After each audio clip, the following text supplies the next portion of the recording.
लाले लाल हे खोलू अपन केवार हे माँ। चुनरी लौको एलो मैया लाले लाल हे खोलू अपन केवार हे माँ।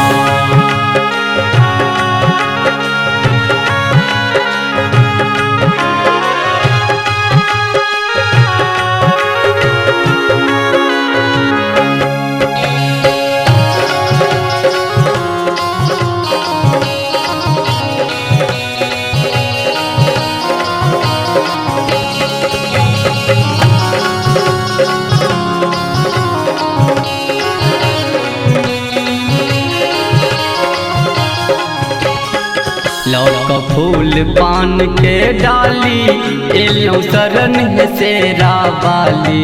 लौक फूल पान के डाली एलो शरण है शेरा वाली।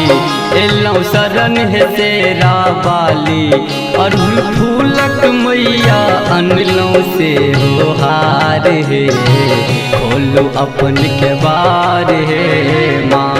चुनरी लौको एलो मैया लाले लाल हे खोलू अपन केवार हे माँ। चुनरी लौको एलो मैया लाले लाल हे खोलू अपन केवार हे माँ।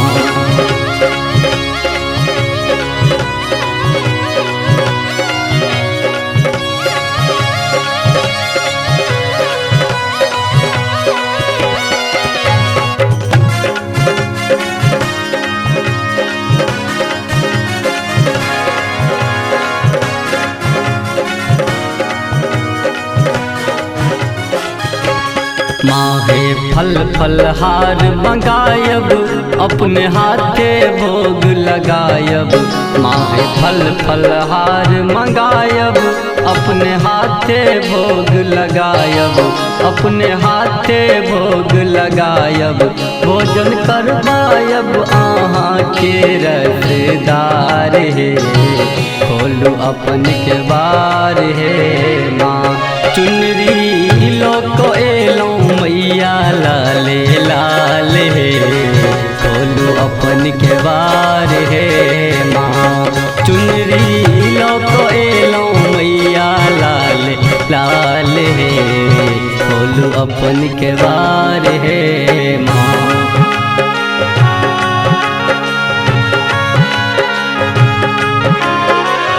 अपने सुन रहल छी MM प्रोडक्शनक प्रस्तुति।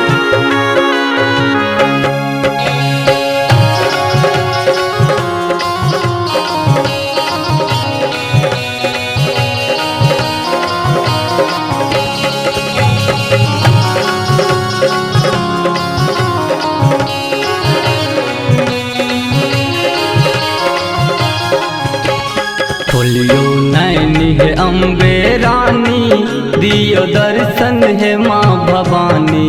खोलू नैन है अम्बे रानी दियो दर्शन माँ भवानी। दियो दर्शन माँ भवानी माँ गंगेश पकड़ियो आबो कने विचार हे खोलू अपन केवार हे माँ।